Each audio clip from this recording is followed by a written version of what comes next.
Versos del 1 al 19. Aconteció que uno de los días, cuando Jesús enseñaba a la gente en el templo y anunciaba el evangelio, se enfrentaron a él los principales sacerdotes y los escribas con los ancianos. Y le dijeron: dinos, ¿con qué autoridad haces estas cosas y quién te dio esta autoridad? Jesús les respondió: yo también les haré una pregunta. Quiero que me digan, ¿el bautismo de Juan era del cielo o de los hombres? Y ellos razonaban entre sí diciendo: si decimos del cielo, él dirá: ¿por qué no le creyeron? Pero si decimos de los hombres, todo el pueblo nos matará a pedradas, pues están convencidos de que Juan era un profeta. Y respondieron que no sabían de dónde era. Jesús entonces les dijo: tampoco yo les diré con qué autoridad hago estas cosas. Entonces comenzó a contar al pueblo esta parábola. Un hombre plantó una viña y la arrendó a los labradores y se fue de viaje por mucho tiempo.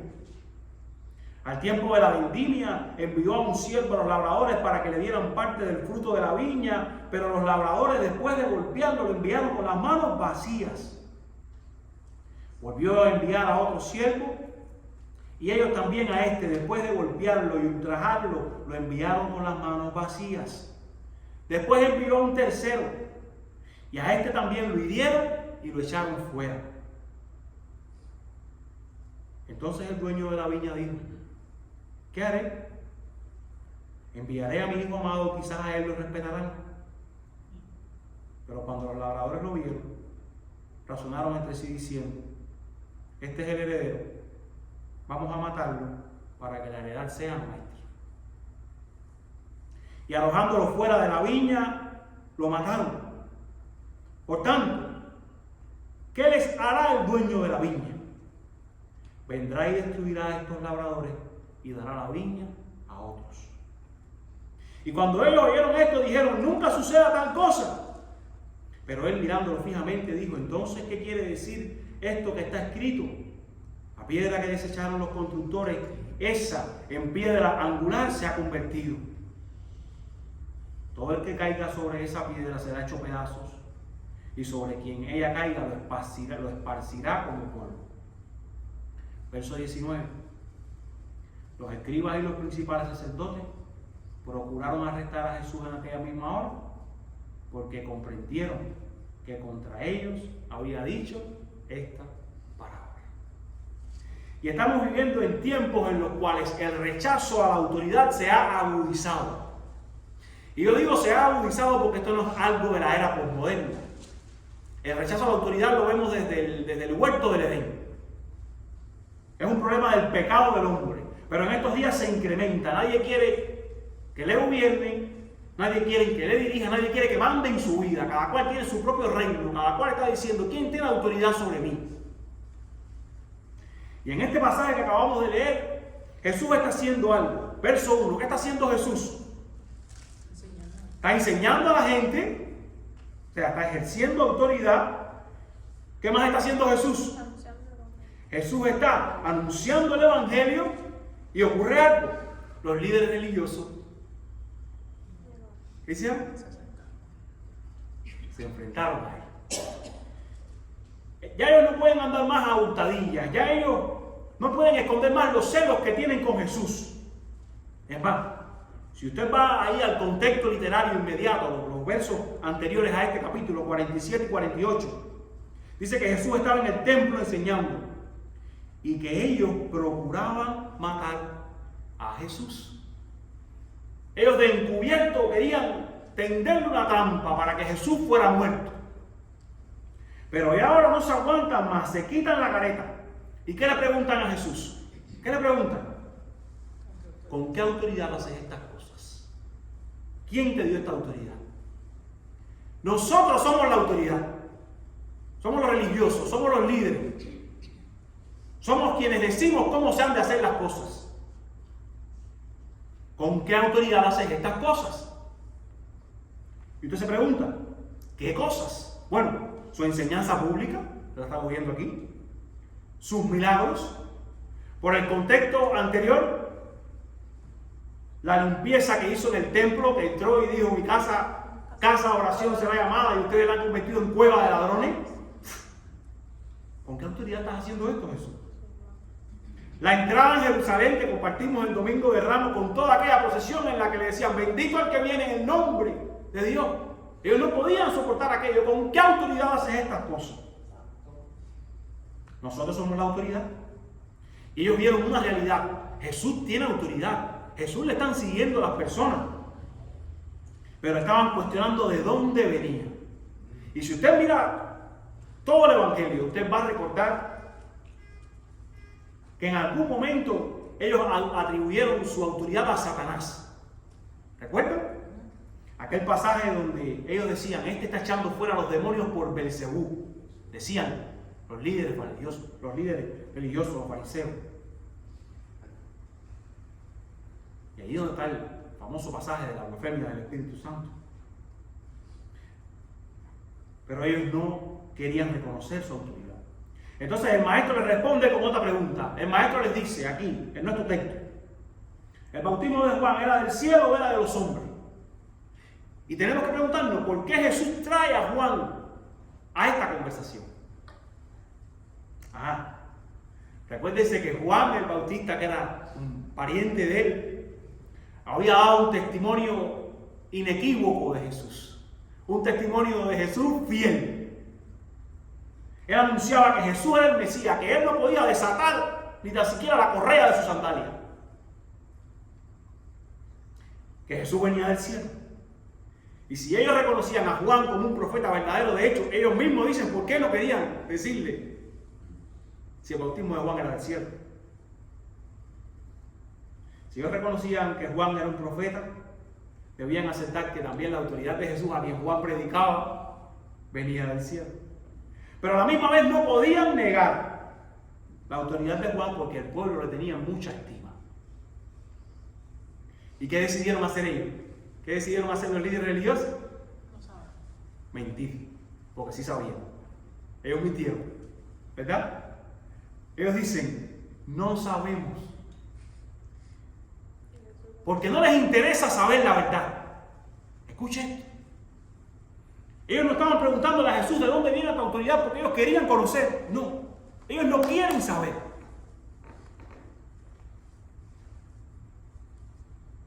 A ellos les interesa lo que va a decir la gente. Les interesa las consecuencias de lo que creer en esta verdad puede traerles. Y se hicieron, como decimos nosotros, se hicieron los suecos, los desentendidos. De manera que aquí te va el primer punto de esta mañana. Reconocer la autoridad de Jesús significa aceptar sus enseñanzas, lo que es la verdad. Y usted ve aquí en estos versos del 1 al 8 que Jesús está compartiendo el Evangelio, Jesús está compartiendo la enseñanza y ellos mismos no quieren reconocerlo, no quieren acercarse. Ellos siempre han estado más interesados en quedar bien delante de la gente que conocer la verdad. Entonces, cuando hay una persona que está haciendo eso, Jesús dice, si tú no quieres conocer la verdad, pues yo no voy a desperdiciar la verdad ante ti. Como también diría un pasaje, no se pueden echar perlas a los cerdos. Entonces Jesús optó por no desperdiciar la verdad ante ellos y le dice, yo tampoco les voy a decir con qué autoridad hago estas cosas. Muy diferente, Jesús no mintió. Muy diferente, Jesús no gastó su verdad. Él dijo, yo no les voy a decir, porque la intención del corazón de ustedes no es buena. Y ahora voy a apretar un poquitico, voy a tirar una recta dura. Lo más triste es que esta parábola no era solo para los judíos, no era solo para aquellos fariseos, no era solo para aquella gente que estaba por primera vez recibiendo estas palabras. Esas palabras son para ti y para mí, que me están mirando. Que en muchas ocasiones queremos reinar nosotros y no someternos a la verdad de Él. Que no queremos que su enseñanza, su verdad llegue y toque cosas que nos duelen. Porque cuando llega la verdad y nos dice, esto que estás haciendo tienes que quitarlo, tú dices, no me conviene mucho oír esa verdad, no me conviene mucho practicarla. Cuando llega esa verdad y te dice, tú tienes que amar a esta persona de esta manera, tú dices, no me interesa mucho.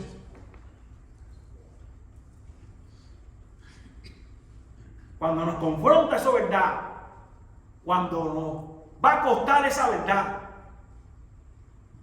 preferimos ni escucharla. No quiero saberla, no quiero enterarme.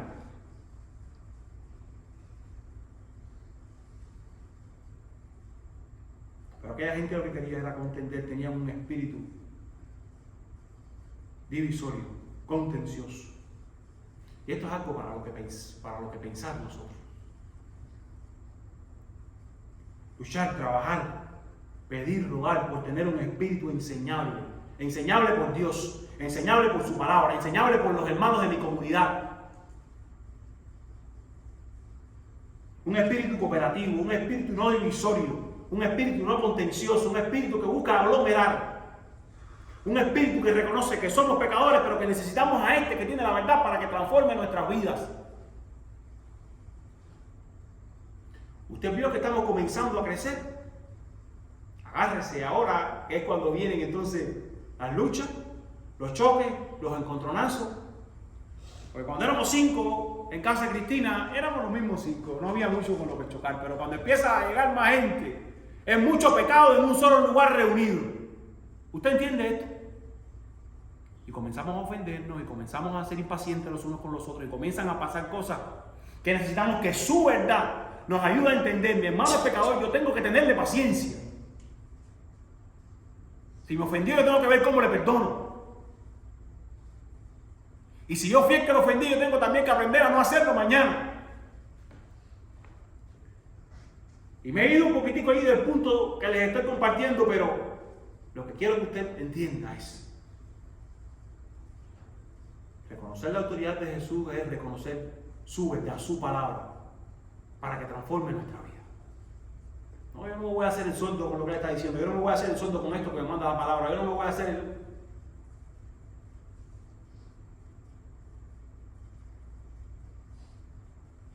Su palabra gobierna.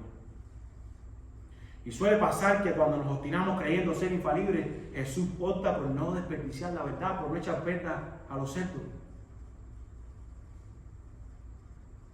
Entonces le dijo, yo tampoco le voy a decir. Entonces, comienza a contar una parábola.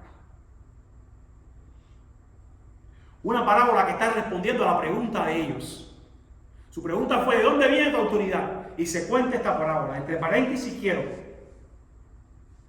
decir que a veces las parábolas o esta parábola se suele predicar sola, pero no puedes predicarla desligada de su contexto, porque esta parábola está respondiendo a la pregunta que ellos hicieron en el texto anterior.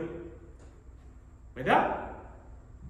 ¿De dónde viene tu autoridad? Jesús habla con ellos y les cuenta después esta parábola.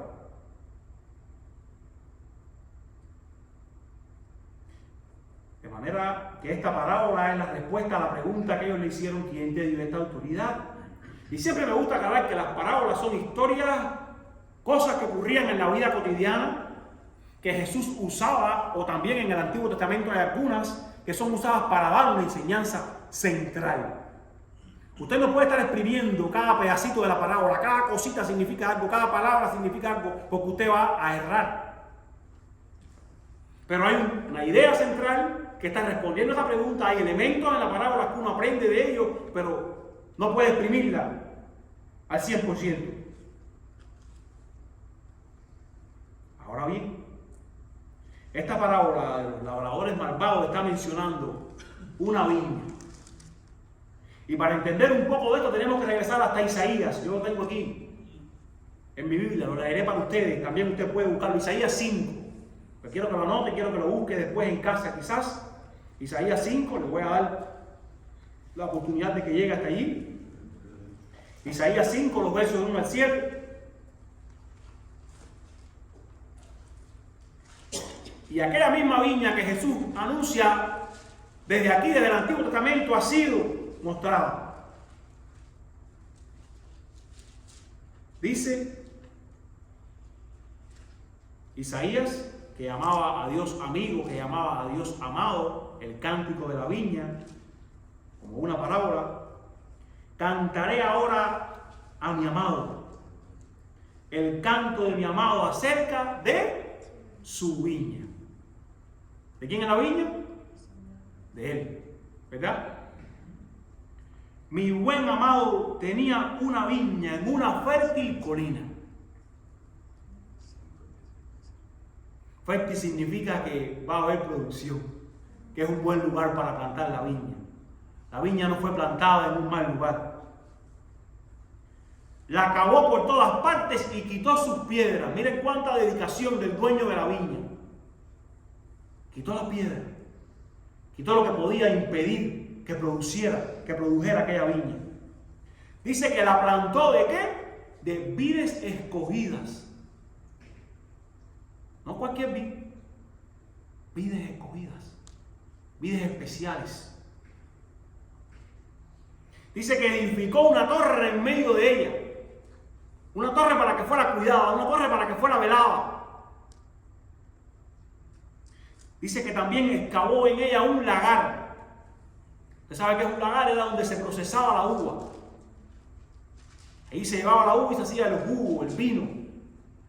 De manera que el dueño, al poner un lagar, estaba esperando producción de viña y estaba esperando frutos de esa viña.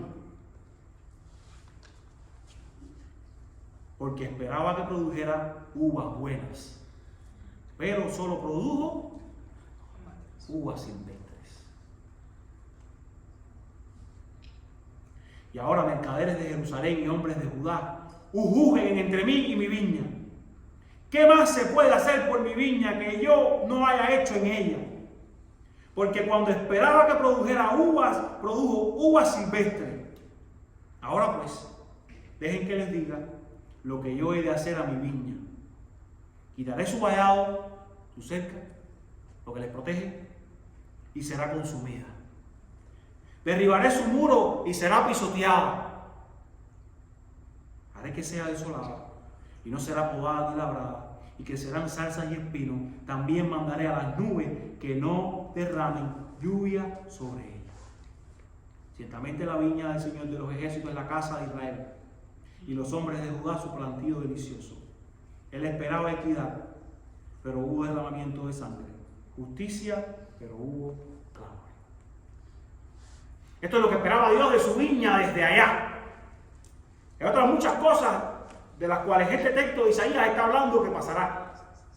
El cautiverio de ellos, el juicio sobre ellos, pero no es eso en lo que queremos concentrarnos hoy. Pues vamos a Lucas. Necesitamos entonces, ayudados por esta parábola, a comprender algunos conceptos que tiene la parábola. En primer lugar, ya hablamos, ¿quién es el dueño? ¿Quién es el dueño? Dios el Padre. Es importante, el dueño es Dios el Padre. ¿Quién es la viña? El pueblo de Israel, todo el pueblo. ¿Quiénes son estos labradores a los cuales se les renta la viña? Los líderes religiosos, aquellos que tenían alguna autoridad, los fariseos. Ellos mismos dijeron que sintieron que esta parábola había sido para ellos. Pero quiero que nos fijemos en el verso 9 y en el verso 13. Verso 9 y verso 13. Dice el verso 9 que comenzó a contar esta parábola un hombre que hizo, plantó una viña y la arrendó. Quien la plantó es el dueño, que es Dios. Y el 13 nos vuelve a decir que el dueño de la viña dijo tal cosa. Pero, una vez más, Dios es mostrado en esta parábola como el dueño de la viña. El dueño. Y aquí está la segunda enseñanza que yo les comparto en esta mañana. Reconocer la autoridad de Él significa respetarle como nuestro dueño. ¿Usted entiende esto? Dios es nuestro dueño. Dios es dueño de creyentes y de no creyentes. Escuche bien. Porque Dios es creador. Dios lo creó a todos y es dueño de todo. Dice el Salmo, mi embrión vieron sus ojos. No solo Adán y Eva, en la concepción del hombre Dios está presente.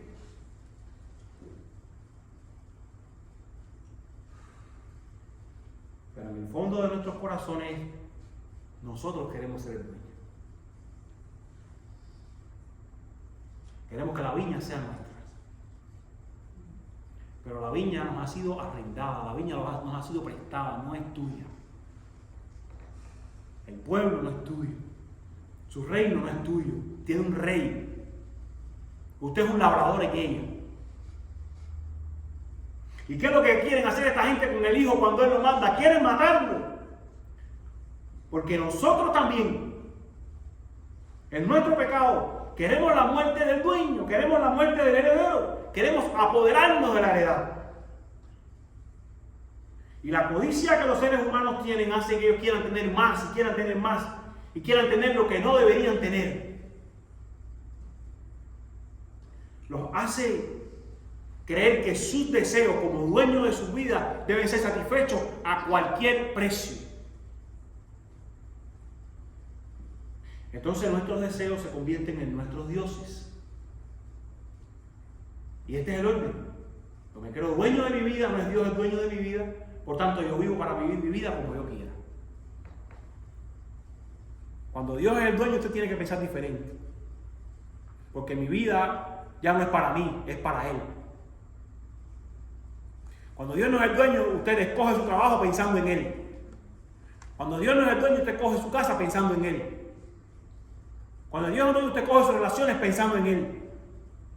Cuando Dios es el dueño, usted cada palabra que dice está pensando en Él, no en usted.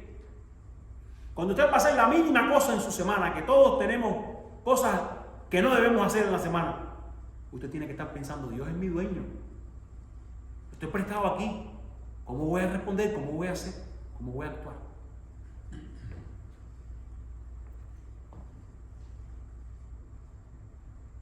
Y estamos más enfocados, sobre todo nosotros latinos, llegando a una cultura donde tenemos el mundo por conquistar. Somos muy dados a pensar en nuestros sueños. Y a veces desde los púlpitos de la iglesia se venden, ven a Dios, tu sueño se va a hacer realidad. No existe tal cosa. Existe el sueño de Dios. Y usted en Él cumple un propósito, porque Él es el dueño. Esta es la vida cristiana. Otra cosa es estar engañado muchas veces, mucho tiempo en la iglesia, y al final de tu vida encontrarte con la verdad de he estado aquí por gusto perdiendo el tiempo. Entonces, comprender que Dios es el dueño sujetará nuestro liderazgo al suyo. Miren qué interesante, en los versos cuando el dueño comienza a enviar personas para que recojan los frutos, la vendimia. Y como ellos se sienten dueños, ellos dicen, no voy a mandar nada, porque ellos son los dueños. Es como que Dios con la autoridad venga a exigirte algo y usted diga, no. ¿Quién te ha dicho que tienes opción de decir no? Estoy diciendo que me mandes lo que es mío. Entonces mataron a uno, lo ultrajaron, no sé cuánto. Vino otro porque el dueño está exigiendo lo suyo. Lo mismo. Y por último vino el hijo y también mataron al hijo. Porque ellos se creían dueños de su vida. Porque nosotros nos creemos dueños de nuestra vida. Y cuando actuamos así, esto es lo que pasa. Actuamos como dueños. El dueño está demandando algo y a nosotros se nos ha ido la fama para la cabeza. Entonces usurpo su lugar, peleo con él. Amados, evaluemos en qué área de nuestra vida aún estamos señoreando nosotros. No hemos cedido a Él, no hemos entregado a Él. Quizás encontremos cucarachas allí en esa gaveta cuando la abramos. Verdaderamente, ¿quién es mi dueño? ¿Quién es mi rey? ¿Por qué hago esto? ¿Por qué hago aquello? ¿Cuál es el móvil detrás de esto que estoy pensando? Rindamos nuestros corazones obstinados, tercos, egocéntricos a Él. Dejemos de pensar por un momento en nosotros, en lo que queremos. Quizás nos vayamos. Continuemos. ¿Quiénes son los siervos que fueron enviados a decirle, se está esperando un fruto de ti? Que los mataron, que los apedrearon, ¿quiénes son esos siervos? Los profetas. Los profetas. Desde la antigüedad estaban viniendo, en tiempo de Jesús estaban viniendo. Es más, Jesús dice, escuche, Jerusalén que es casa de pan, dice, Jerusalén, Jerusalén que matas y apedreas a los profetas. Jerusalén, capital religiosa. Jerusalén tiene fama de matar profetas.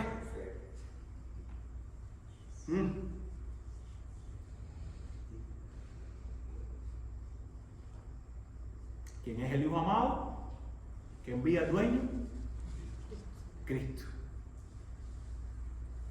Ahora, hay un detalle muy interesante aquí. El dueño se hace una pregunta, y aquí es donde yo les digo que no podemos exprimir las parábolas. El dueño se hace una pregunta. Verso 13. ¿Qué haré? ¿Enviaré a mi hijo amado? Quizás a él lo respetará. Y recuerde que esta pregunta está dentro de una historia con una idea general que no podemos exprimirla, que no podemos sacarle nada, que no hay nada que decir aquí. Esto no significa nada, esto es solo para ponerle colores a la historia, para ponerle sentimientos, personalidad. Porque no es que Dios estaba en el cielo y dijo, voy a mandar a los profetas, y vio que no funcionaba y dijo, voy con un plan B. ¿Qué voy a hacer? Voy a mandar a mi hijo Cristo. No. Jesús es el plan eterno de Dios desde antes de la fundación del mundo. No hay lugar para eso. O sea, que que haré es solo un arreglito para entender nosotros. Dios tenía un plan. Ahora sí. ¿Qué significa que el hijo lo arrojaron fuera de la viña y lo mataron? Lo que pasaría unos días en la cruz. Recuerden que esta parábola fue pronunciada en medio de la semana de la pasión, como le decimos nosotros. En unos días a Jesús le iban a echar fuera, le iban a colocar fuera de la ciudad en una cruz. Le iban a matar. ¿Qué significa el fruto de esa viña? Lo que Dios espera de los hombres. Una respuesta ante tanta bondad. Producción ante tanta inversión. Dios ha enviado, Dios ha mandado a su hijo a buscar, Dios ha entregado, Dios ha tabernaculado. Esa palabra muy complicada. Ha puesto su tabernáculo entre nosotros. Tabernaculizado. El canto de la viña que leímos incluye un lagar, como que Dios estaba esperando fruto. De manera que la expectativa del dueño era, espero frutos. Y aquí está la otra enseñanza de esta mañana. Reconocer su autoridad significa que vamos a producir fruto. Tiene que estar pasando. Y te lo voy a poner sencillo. ¿Qué frutos espera Dios de ti? Bueno, Dios espera frutos de salvación. Él ha dado a su Hijo, que ha venido a buscar y salvar lo que se había perdido. ¿Cómo está respondiendo el hombre? Mucho tiempo en la iglesia, mucho tiempo sin conocer quizás el Evangelio. Mucha inversión, mucha gracia derramada. Pero ¿cómo el hombre está respondiendo? ¿Cuál es el fruto que el hombre está dando? ¿He entregado mi corazón a Él? ¿He dicho a Él, sálvame, me arrepiento de lo que soy? Esto tiene que pasar como un fruto de tanta bondad de Dios. Esto tiene que pasar como un fruto de tanta inversión de Dios en su viña. Y me gusta decirlo siempre, no me gusta pasarlo por alto. Dios es santo y el hombre debe rendir cuentas a Él. El hombre está separado de Dios en su pecado y necesita arrepentirse, necesita depositar la fe en Cristo Jesús para que Cristo le salve. Y tener la seguridad de que si mañana muere, abrirá los cielos verdaderamente, los ojos verdaderamente en el cielo. ¿Qué otro fruto espera Dios de su viña? Crecimiento espiritual. El fruto del Espíritu, que no son los frutos del Espíritu, que es el fruto del Espíritu. Es uno solo. Amor, gozo, paz, paciencia, benignidad, bondad, mansedumbre, fe, templanza. Eso tiene que empezar a pasar porque yo tengo el Espíritu Santo. Yo tengo que someterme a Él para que eso pase.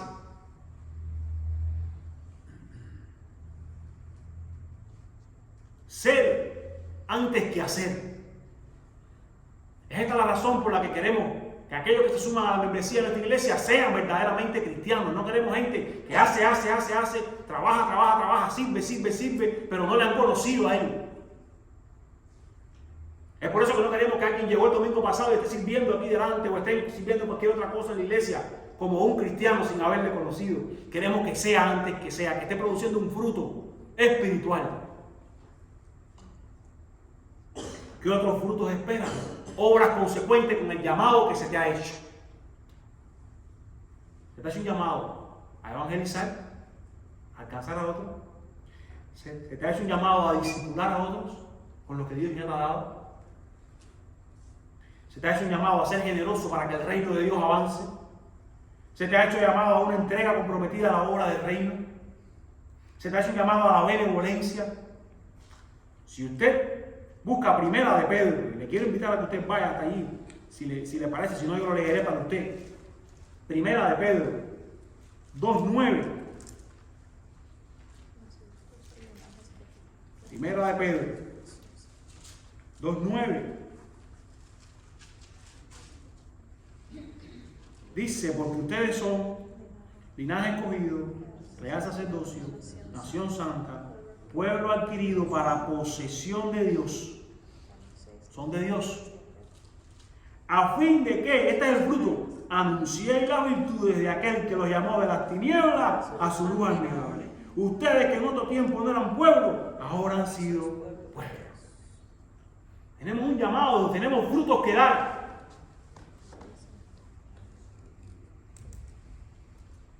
Y la iglesia está dando los frutos que Dios quería. Nosotros somos ahora esos labradores de la viña. Por tanto y demás, demos los frutos que se nos demandan. Es interesante, mire esto, que los judíos que son el pueblo escogido por Dios, ahora la única manera que tienen de salvarse es mediante la iglesia. Mire esto. Y mediante la iglesia digo Cristo, pero mediante lo que proclama la iglesia. Ellos no se salvan por nacer judíos. Ellos se salvan por creer en Cristo. Israel fue desechado y la heredad fue traspasada a la iglesia. Eso significan estas palabras. Y mientras ellos se suman a la iglesia, entonces pueden volver a labrar, pueden volver a ser esos labradores. Les fue quitada la viña, fue dada a la iglesia. Ahora, voy a tirar otra recta más. Lo que pasa es que no queremos que el fruto de la viña sea para Dios. Tristemente. Queremos que el fruto sea para nosotros. Yo tengo un plan, yo tengo un sueño, yo tengo una meta, yo tengo deseo. Yo sé cómo tengo que hacer las cosas. Y si algo voy a producir va a ser para mi reino, no para el reino de Dios. Qué triste.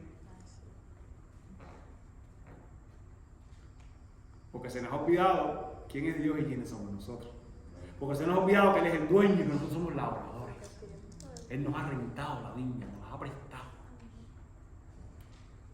Y cuando usted entiende lo que usted es, entonces usted dice, frutos para Él, no para mí. Amado, examina si después de mucho andar en la vida cristiana, tienes o no verdaderamente a Cristo. Más fuerte aún, examina qué huellas está dejando tu vida en otros. Si es que tú estás viviendo para trabajar y pagar biles nada más, quizás hay que trabajar allí en comenzar a dar fruto de lo que Dios quiere. Y no tengas compasión de ti. Así le decía Pedro a Jesús con un plan maquiavélico. No tenga compasión de ti. En la carne no se puede tener compasión. Más bien reestructura. Más bien elabora. ¿Cómo voy a hacer para que mi vida produzca fruto? Aquel que es mi dueño. Demos un último paso con todo esto en mente. Verso 16. ¿Qué les hará el dueño de la viña? Dice que destruirá a los labradores y dará su viña a otros. Entonces ellos, al captar el significado de lo que Jesús estaba diciendo, nunca nos pase eso, dijeron. Pero Jesús sigue tocando la llaga, los mira a los ojos, le dice, sí, estoy hablando de ustedes. Ustedes no vieron aquel dicho que dice que la piedra que ustedes desecharon ha venido a ser la piedra fundamental. Y esto es una mención al Salmo 118, 22. La piedra angular, una piedra grande y fuerte que se colocaba en la esquina de un edificio para sostener las paredes. Sostener todo el peso de la estructura. Si esta piedra no estaba colocada correctamente, la estructura no podía crecer. No podía sostenerse. Podría verse comprometida. Y es muy interesante que ellos cantaban este salmo en sus peregrinaciones. Escuchen. Pero no sabían lo que significaba. Y la idea es que los constructores tomaron esa piedra que se iba a poner como fundamento, la piedra angular. Dijeron, esta piedra no sirve. La pusieron a un lado y después cogieron otra. Esta piedra la midieron, la evaluaron a ver si servía para hacer piedra angular y dijeron, no sirve. Y Jesús se está refiriendo a lo que pasaría, a su crucifixión. Lo que pasó en la crucifixión fue exactamente esto. Ellos desecharon a Jesús como la piedra angular del reino de Dios y lo clavaron en una cruz. Ellos desecharon a Jesús diciéndole, no queremos tu autoridad, no queremos que reine sobre nosotros. Eso fue la cruz. Y la resurrección, aleluya. La resurrección fue cuando esa piedra que ellos desecharon se convirtió en la cabeza de la cruz. Se convirtió en la piedra en la cual el reino espiritual se levanta.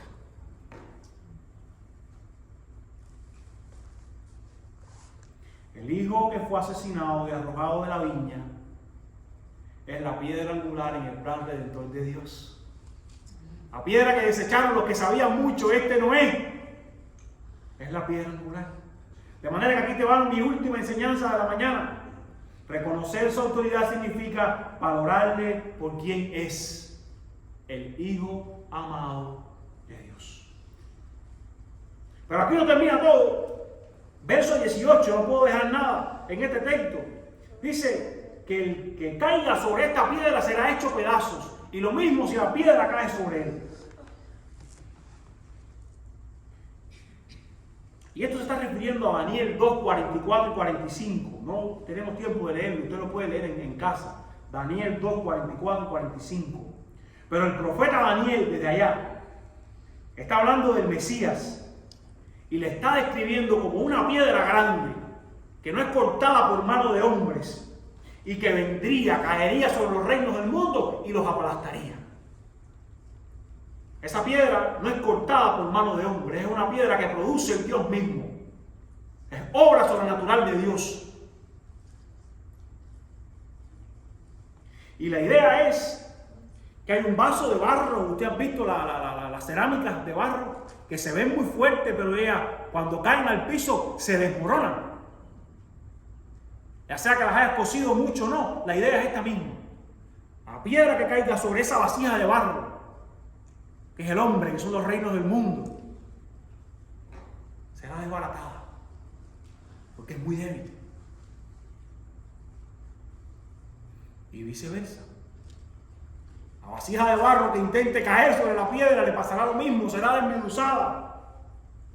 Y es muy interesante que Cristo como roca se usa para expresar que Jesús puede ser bendición cimentada en el templo de Dios, una bendición espiritual. Es donde todos se levantan y se fundamentan, pero a la misma vez puede ser roca que cae y desmenuza a quienes con Él no quieren estar. Escucha esta idea que es importante. Cristo como roca puede ser una piedra espiritual en el reino de Dios, o puede ser también la roca pesada que desmenuza a aquel que está en su contra.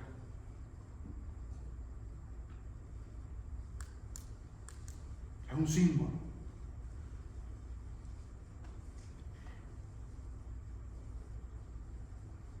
Lo más triste es que no solo aquellos que se declaran enemigos de Él, el que es apático, aunque simpatice con el Evangelio por su reino, también está dentro de este grupo que serán desmenuzados por esa roca. No hay punto medio. O aceptas esa roca como la salvación eterna y puedes ser cimentado sobre ella como bendición espiritual, o te haces su enemigo y te aplastará en el día final. Para rematar, en el verso 19, dice que ellos querían arrestar a Jesús. Dice el verso 19 que procuraban arrestarlo porque entendieron que contra ellos había dicho esa palabra. Miren, ellos han entendido que ellos son esos labradores malvados Y aún así persisten en su pecado, persisten en querer matarlo. Es como que después de que todo lo que yo le he dicho a usted aquí hoy, usted quiera persistir en su idea y seguir desobedeciendo y seguir viviendo la vida cristiana como a ti te parece, con tus conceptos, ir en contra de él. En el verso 19 ellos hicieron lo que Jesús acababa de decir en el verso 15, se reunieron y conspiraron contra él. ¿Saben qué fue lo que pasó? Porque no se puede pelear con Dios. Ellos no pudieron quedarse con la heredad. Ellos fueron desintegrados. En el año 70 y no quedó nada. No existe nada de ese templo. No existen sacerdotes allí. No existe nada allí. Pero con la heredad no puedes pretender quedarte. Ahora bien, para concluir, volviendo a la pregunta por la cual es pronunciada esta parábola. Dinos, ¿con qué autoridad haces estas cosas? ¿Y quién te dio esta autoridad? ¿Usted recuerda esta pregunta? Dada al inicio, toma la parábola. Dinos, ¿con qué autoridad haces estas cosas? ¿O quién te dio esta autoridad? Decían ellos. ¿Cuál es la respuesta? Verso 13, yo quiero que usted la vea. ¿Cuál es la respuesta? Verso 13.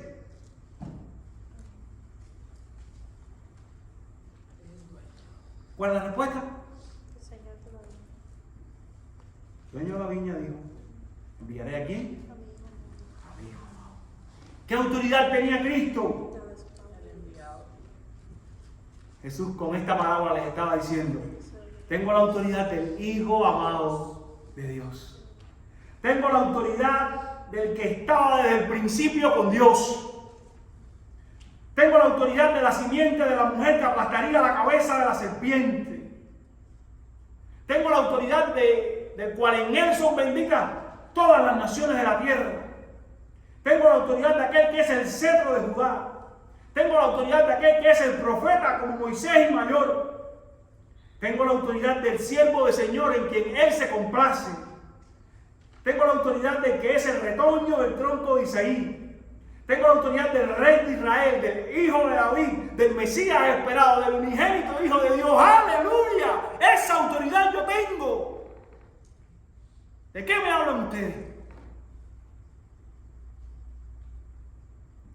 Y usted hace dos cosas.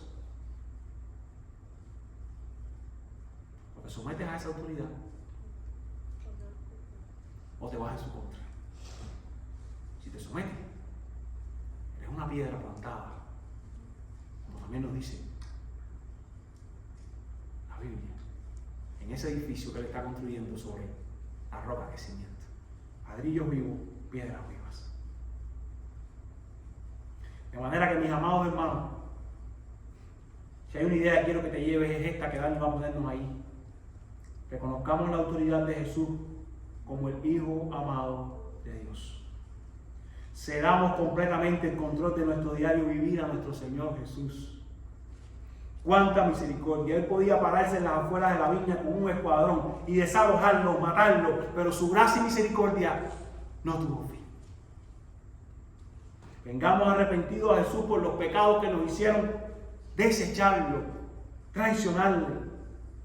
No persista peleando una batalla que no puedes ganar. ¿Por qué mantenerte enemistado ante un Salvador como Jesús? ¿Por qué desechar a un Salvador como Jesús?